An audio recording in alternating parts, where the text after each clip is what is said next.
All right, this particular set of notes is going to be brief because substitution is really a pretty easy concept. It's not that difficult to follow through with, or follow, I should say. Oops, let's choose this, and we will zoom in here and take a look at this. So substitution, we're talking about 3x3 systems. In other words, 3 variables, 3 equations. One of the variables, one is already solved for. Now, how do I know how to put my answers in the solution?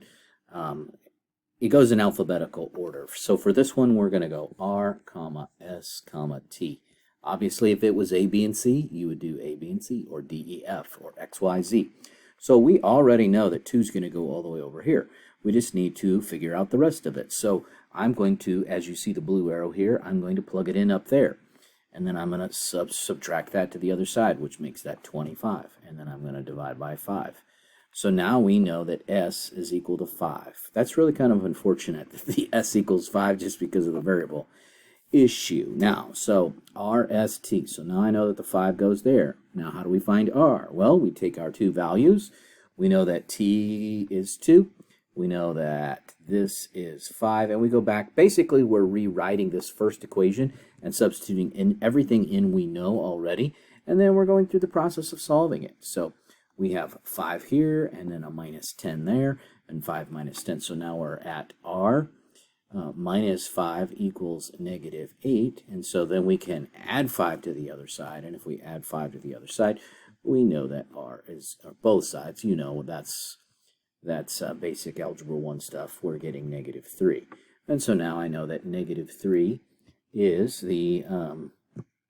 So this is the coordinate. It's really important that you have the values in the right spots,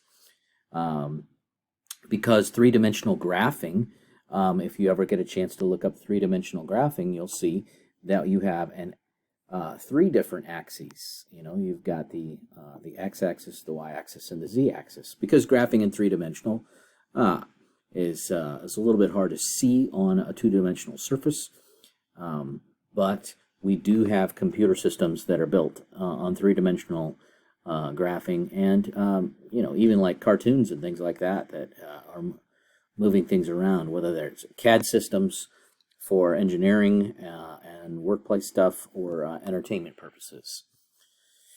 Okay, these other examples that are here just do the exact same thing. I won't bother you with more video on that. You're just doing the same thing over and over and over again.